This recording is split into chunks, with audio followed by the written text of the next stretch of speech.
Good morning, everybody. Welcome in. It is 8 a.m. my time, 10 a.m. Eastern time. And my name's Matt. If you don't already know me, I am the CMO here at Legendary. Dave and his wife took off for the week on a little vacay together. So I'm hosting most of the week. He'll be back on Friday to host. And if you don't already know about it, you might have heard that come through my mic, but we send out a text message every single morning when we go live. You can't see it, but I just got my text message, and it basically just gives you a little heads up on what's coming and what we're going to cover on the show, who our guest is. And then we even have a little link. You can just tap it and come right into the Facebook Live with us. So I highly recommend you get signed up for those. If you're watching this as a replay, you can actually just hit pause on the video right now. You can see it says text the letters WUL to 813-296-8553. That'll get you on our text message list to get a reminder every time we go live. I can't guarantee forever, but as of right now, we don't do any selling through that text message route, so you don't have to worry about us getting on some list where we're going to try to send you a million offers a day and spam your messages. We just send out a text every single morning, 10 a.m. Eastern. Hey, join us live, and it's a nice way to start off your morning and get it kicked off with, rather than diving into the rabbit hole of Twitter about, all sorts of stuff that's going to piss you off in the morning. It's better to join something like this that's inspirational, that you're going to hear from real people who are getting big time results and have a bit to share. So we've got an awesome guest today. I'm excited to bring on Dan from Utah. Dan, what's going on? Yeah. Just trying to wake up. Still a little early for me. I guess early for you too, but still A little waking early, up. yeah. I'm decently a morning person. I spent so many years working in coffee that I never stopped waking up early, I think. But yeah, cool. So you're in Utah. Tell us a little bit just bring us into your world a little bit. So you're in tech. Sorry, I've got a psycho. Yeah, you're good. Tell us a little bit about you and your journey to coming into online marketing, because it's not really your style. You're more of a tech guy. Tell us a little bit about you and your journey. Yeah, so I mean, like I said, I've been in tech basically since I was 16. Been doing programming and IT work, and the weird gremlin guy in the corner, in a dark room typing odd things that no one knows about. And I guess a few years ago, I kind of had some shifts in my career. I was part of the sales organization helping them sell. And I realized that, I kind of like making a little bit more money, made a little bit more money in sales, and started getting interested in starting my own business. And about 2 years ago, my son was born premature via emergency C-section, and hospital bills started stacking up. Right, I have a really good job. My wife works for the hospital. She's a nurse. But even after all of that, we had just tons and tons of bills. And I decided, I really need another way to make money. I need to make more money. I need to figure this out. So I started looking online, looking for a way to make some extra money. I'd tried things before, found affiliate marketing and started trying to figure it out, right? It's a classic story that Dave tells. You go on YouTube, everyone has conflicting information, or finding some old training program where they say, hell, the only way to make affiliate marketing money is start a blog and sell stuff on Amazon, or sell Amazon stuff for $1 a piece every single time, right? So I struggled with that for 18 months, almost 2 years, until I think I saw, somebody on TikTok talking about Legendary Marketer, went on, saw the intro video, and, it kind of opened my eyes to the possibilities. And, it's like it clicked for me. Cool. That's super cool.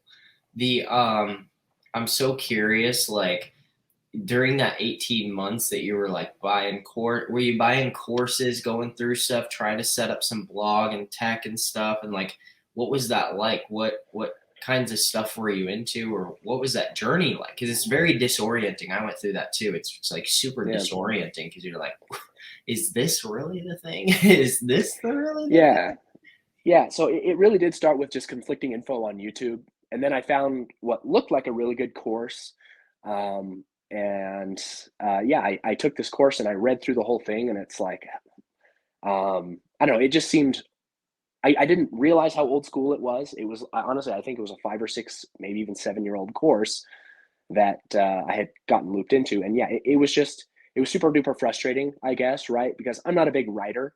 I can write a story here or there, but it was like, hey, you need to write a 1,000 word article 3 times a week for 6 months, and you might get some traffic here or there and get some stuff right. So I was cranking out articles. I was trying to learn stuff and become a subject matter expert on these things to try and get some commissions on stuff. And really, it was just an exercise in futility. I don't think I got a single affiliate sale in that whole process of doing the blog. I think I got one accidentally on Twitter, on like money Twitter one day, but other than that, it was just nothing, right? Total futility. Yeah, I had the same experience. I mean, I don't actually know if I like purchased courses on blogging and stuff or what that was exactly, but I had, basically the exact same thing happen where I was deep into the whole like, I was so deep into blogging. I had my own blog. I even created a blogging course because I was able to rank pages on Google so quickly way back in the day, 10 years ago. But it was all so slow. And even the lead flow and sales that came from that, it was like maybe a lead or two a day or something, right? Um, Yeah. and but it was worth it for me because I had such a high ticket product. But anyway, I feel like that process is so it's just like crawling, you know what I mean? And for a lot of people, that's really like if you started 10 years ago, that's what you should have expected is that kind of growth, that kind of slow, Mm, methodical, like, hey, we're really growing something here. Nowadays, I feel like, so fast forward 18 months and you find Legendary in October. Um, Nowadays, it's much different. So you've grown a channel to 12,000 really quickly, and you're using some good email marketing and stuff. I'm just so curious what that process of switching over to TikTok was like. Did you have any internal like, oh geez, am I really gonna do this, or was it pretty oh easy? yeah. Oh yeah, it was a massive struggle. I mean, and just making, videos, right? Like in general, I'm not a super comfortable in front of the camera kind of guy, right? Like I said, I was the gremlin in the back room, right, for the longest time at work. And so, I went through the course, and I went through, I was like, man, this makes so much sense. The whole high ticket thing, the whole email afterwards. And then it was, and the best way to do it is to promote your own name, right? Have your own personal brand, and get on TikTok, get on Facebook, get on these things, and present yourself, right? And so yeah, it was this internal battle, honestly, for a month probably after I finished the courses, to just convince myself, like, how can I do this without doing this, right? How can I do it without doing it? And I really just kind of had to commit and say, there's only one way to do it, and that's to just do it. Stop trying to get around it or get away from it. Just dive in head on, and that's what I had to end up doing. Cool. That's awesome. And I always notice when people get sort of big results on TikTok, like you had a couple videos go super viral, or at least one video go super viral, and then you posted it again. What was the thought process there? On the virality or the posting it again, or Yeah, just posting it twice. Um, I actually think that on one of the TikTok courses within Legendary, you guys used some examples of some super successful marketers who had a super successful video, waited at least 2 weeks, and then posted another one. And the TikTok had that like, oh, year in review kind of program where they were encouraging you to repost your videos, and so I thought it's a perfect opportunity to just post it again and go for it. Yeah, totally. Was so for you because at one point it got 892,000, and then the second time you posted that you got 52,000. Does that sound right? Hmm. Yeah, Um, that sounds right. I mean, that's your second most watched video ever. My guess is from those two videos, like that's a majority of your 10,000 or your 12,000 followers. Yeah, a massive number. And then right, a couple of the comments on it, right? So I had read some strategies about what I think someone called it comment circling, where Hmm. you have a viral video and then you do video replies within that, so that your comments, and then it kind of circles back on itself. So yeah, I think really 4 videos is where most of my big chunks of followers came from, because I had one to go viral and I tried to optimize it as it happened. Yep, that's perfect. I think between that and going live are probably the two best things that anybody can do when you get a video that goes to 800, 900,000 views. Like that is a great time to immediately run to the live button and hop on live, because so many people are discovering you, right? So it's like, wow, who's this guy? That was an interesting video. And then it's like, oh my God, Dan's live. Like, let's hop on a live with this guy. Let's see what's going on. Yeah. And through all that, you still have a full-time job, right? Yep, I have a full-time job, and my wife actually works nights and weekends, and so Jeez. I'm nights and weekends. I'm a full-time dad until they go to bed. Then I can work on my business. So How many kids do you have? just 2, Okay, but cool. they're what, like 2 and 4 or 5, so Jeez. the handful. Jeez, that's crazy. That's super cool. So you mentioned a little bit about how, so you've got sort of a virality aspect on TikTok, which is driving lead flow on the front end. So front end lead flow, a lot of it's being pushed through social media. And then after they're in your world and after they're in your atmosphere, you're doing follow up via email. What have you learned about following up with people via email, and what's that been like?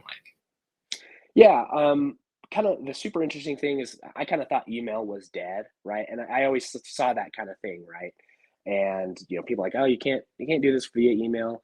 Every single high ticket purchase I've or high ticket affiliate sale I've had has been through an email campaign. They were someone who came into my funnel.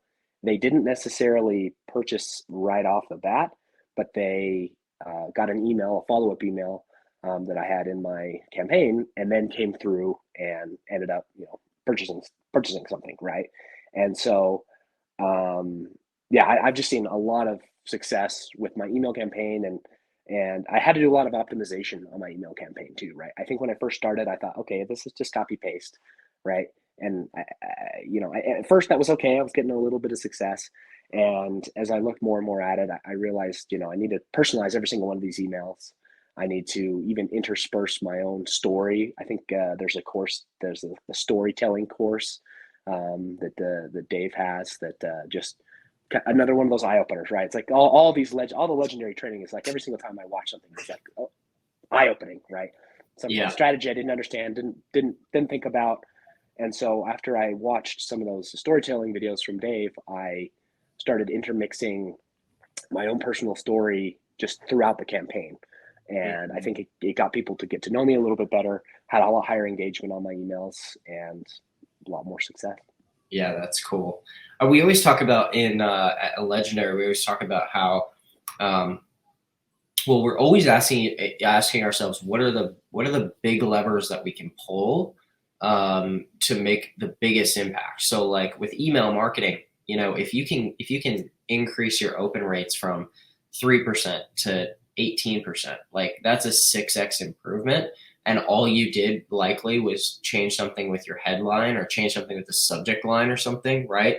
And totally, I think what you said there is really helpful for people in that copy and paste in the beginning, give me some templates, give me some scripts, whatever. And then longer term, as you get in 30 days, 60 days, 90 days, however long it takes you is fine. But as you get into it, you've really got to optimize those to you and to what matters to you, whether it's your story or whether it's you do a more sort of reporting style. Like a lot of times when people haven't had success in let's take the make money online or wealth or relationships niche or something, but they feel passionate about it, a lot of times what will happen is they get imposter syndrome and they feel like, well, I can't like optimize my emails because I haven't done anything.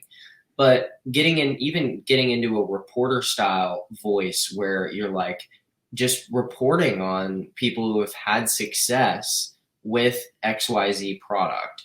It makes it a lot easier because now you're just like, oh, I'm a journalist for the New York Times. Here we go. And now I'm just going to type out like, hey, have you heard about this guy, Aaron yet? Like, here's his story, here's his experience. And then it's just like, oh, cool. This is awesome. So I think people underrate that a lot. And it's a skill where if you build that skill, you can, okay, so now I can increase the open rates. But then once people actually get into the emails, there's a bit more meat and substance there for them to chew on and to really dig into. And it makes sense to me why most of your high ticket sales have come from that, because those are people who didn't just maybe click and run through and purchase and just start going into it, and they're just kind of frantically looking around, right? And that's not all people, but it can be some people. And then in your case, you've got people who have gone through your funnel, maybe took a peek, and then went into their inbox and they're like, I remember that guy Dan, okay. And now they're really diving deep. And there's a sense of attachment. I think of it in terms of attachment, which is a psychology term. They start to become attached to you, to your journey. They begin to trust the process more, I think, which is a really big thing. And that's cool that you're seeing success with that. Do you have any from the email marketing angles? Do you have any tips or advice that you would give to people? What specifically have you done to sort of increase that engagement? Well, the first thing that I did that actually I saw the first marked improvement was I actually just added a picture of myself to my Nice. emails, It's right? so simple. Like just and honestly, a lot of it was I subscribed to a lot of other legendary marketers and other affiliate marketers, and I started just reading all of their emails, and I saw the people that I could just, it seemed like they were having success based on what I saw on their social media. They all have a picture of themselves in their email. So that's the very first thing that I did, and it instantly like doubled my open rate. So yeah, I mean, just make it seem like it's you, right? I think, like the whole attachment thing, like people don't buy stuff from a stranger. They want to buy something from, even if it's the same product, the same pitch. If they know someone, they're going to buy it, right? So Yep. I think that was just making it more personal, including my Yeah, picture, stuff like that. it's a really good gold nugget too, because it's you're just like you're doing this swipe file thing that we tell people to do all the time, which is just like, hey, just get on as, don't, not for the sake of purchasing, but get on as many people's lists in your niche as possible. And what are they saying? What are they doing? What's their voice? What are their angles? How do they present this to people? Like, such a basic, um, it's such a basic but very smart approach to, especially because um, you can leverage so much of your time by not sort of like sitting on YouTube and YouTubing like, how do I make my email marketing convert better? It's like, well, this person's going to answer your question for a specific niche that probably won't fit your niche. So go to the people who are dominating your niche and see what's working. And then what you can really do is you can take and you can figure out, how do I even beat them? Like, how do I get even better? It's just a research and development, right? Like if I was starting a pizza shop, I'd go to every pizza shop in the entire city. I would take very specific notes. In fact, I met a young couple who owns a coffee shop here in Phoenix, and they said, you know what we do every single month? We drive to Los Angeles and we we stay there for one day, stay overnight, come back the next day, and we hit up about 10 coffee shops that day that we get there. And we just pop around to them and we sit for about an hour and we take notes all day long. And we take notes on everything that's working. Here's what's stupid. Here's what's great. Here's a painting idea. Here's a lighting idea. And they just make their coffee shop better and better and better. But they're bringing a taste and a flavor of Los Angeles here to Phoenix, which is a little bit more modern. It's a little bit more, LA is a little bit more modern and a little bit more upscale. And so they do really well because they bring all of these elements and they've studied them, and they create this swipe file. They take photos. They create this swipe file of ideas So they're like, well, now let's look at like getting some new furniture. What was some of the favorite furniture that we saw in these shops? And then they can ask the owner of that company, hey, where'd you get those chairs in your coffee shop? Those are really cool. Where do you guys get those? And the same thing is true here, both with content, both with email marketing, like you're saying. You can get into these email sequences and you're like, damn, that's smart. That was so savvy. Or oh, that email subject line, that was so smart. And a lot of times people feel like they're inventing the wheel, but you don't have to try to invent the wheel here. You just have to simply find what's already working, and that will get you your start. Then maybe as you develop skills and you start to think outside the box because you're comfortable, then maybe you step into a place where you create totally unique, totally brand new ideas. But for the most part, there's nothing new under the sun. I mean, there's millions of affiliate marketers out there who've been doing this for over a decade, way over a decade. And there's enough marketing material out there and smart, cool angles that you don't really have to get that creative. You just have to follow direct response marketing for the most part. Um, what's your take? I mean, how many emails do you have? Do you have automated emails that go out? How many emails do you have set up? So I have a couple different campaigns that I manually move people between campaigns based on a couple of factors. I think in total, I maybe have like 25 set up, mixing various offers, Cool, that's various awesome. make money online niche offers. Yes. But yeah, a lot of those emails are, they're the mutant children of a couple different affiliate marketers that I saw on actually this show, right? Wake Up Legendary. Yeah. I watch these people that are having success, and I find them on TikTok and I subscribe, and then I read their emails, and I exactly what you said, right? It's not reinventing the wheel. It's just maybe adding a racing stripe on there or something, right? Right. Like some white walls. Yeah. Yeah, yeah. Um, nice.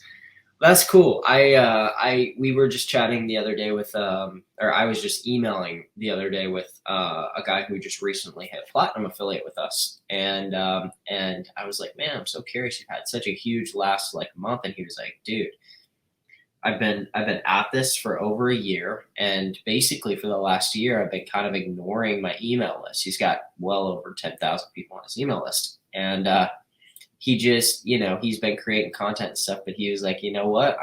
I think I'm sitting on a gold mine. And he did the same thing as he started moving from those scripts to developing his own email marketing, his own voice, his own messaging in that. And dude, his results are huge. I mean, just with us alone as an affiliate, he's hit six figures, but um, a lot of that has come in the last 30 days where he's just exploded. And all that list that was sitting there, kind of underutilized, kind of forgotten about, he's like, you know what, let me just blast out. And it just exploded, which was really, really cool. And I think people underrate that a lot. Yes, do I think that text message marketing has a place? Of course, but I think people are really underrating that. Basically, that element of um, email marketing and getting into people's inbox and then setting yourself apart from all the other nonsense that people get in their email inbox every single day.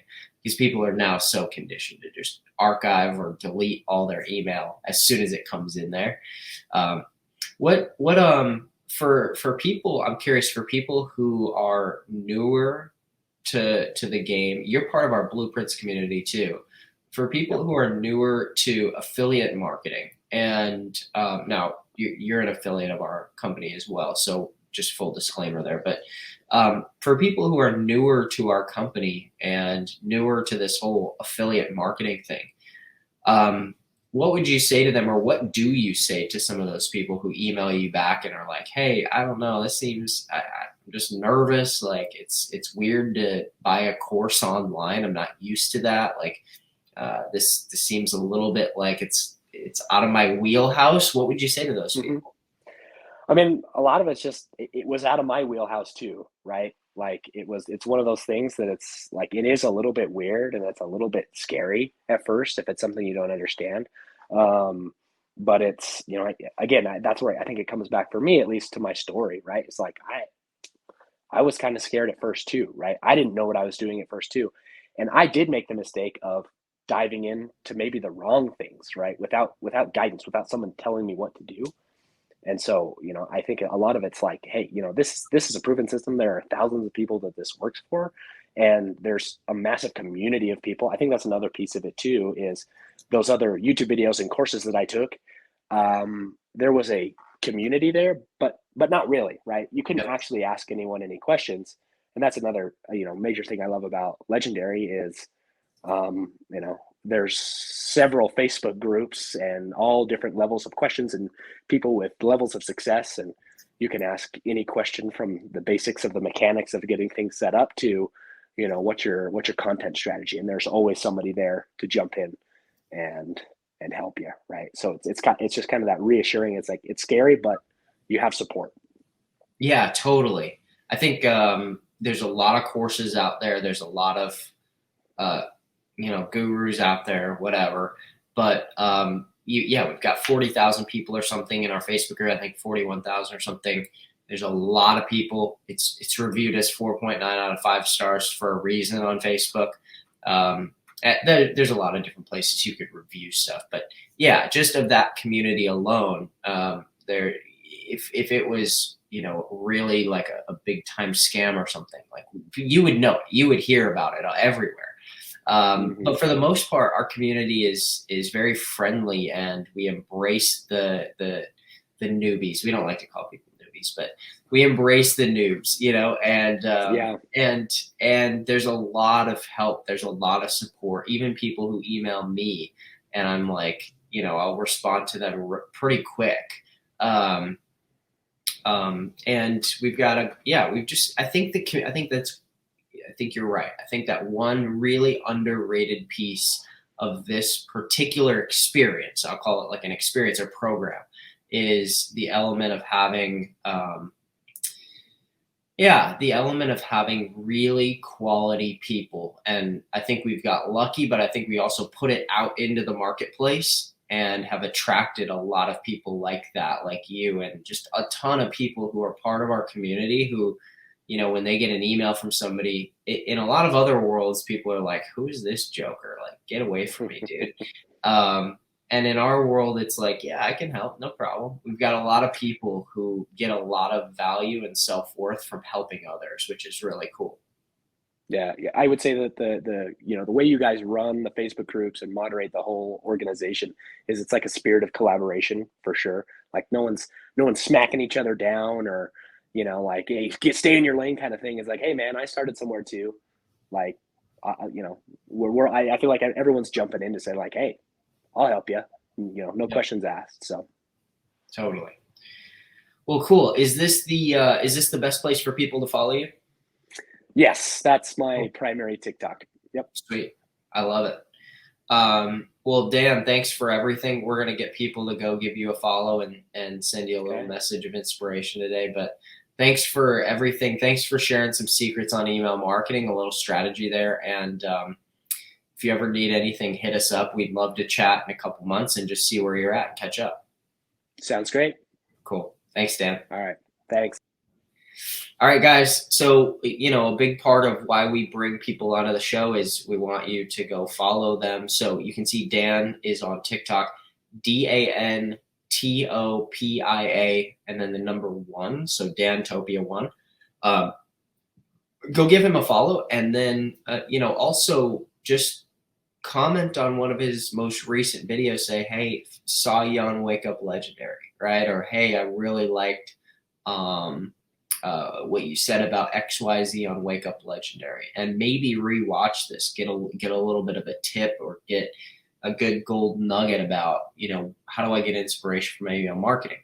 But give Dan a little follow, and heck, go opt into his list and look at what he's doing in his emails, right? So here, if you're a marketer, check this out.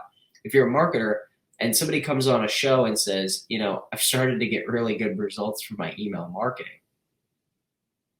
there's a hint, right? Okay. If he's getting good results from his email marketing and he just revealed that, right? Yes, you can listen to the words he says on this, but you know what a good marketer does? They go dive through this dude's funnel and they go look at everything he's doing and they read his emails every single day and they study it and they say, well, what's he really doing, right? And become a good student of marketing. Okay. So back here tomorrow, 10 a.m. Eastern. Everybody have a good rest of your Monday. And we'll be back here again, same time, same place on Facebook. Legendary Marketer Official on Facebook. We'll be back here 10 a.m. Eastern.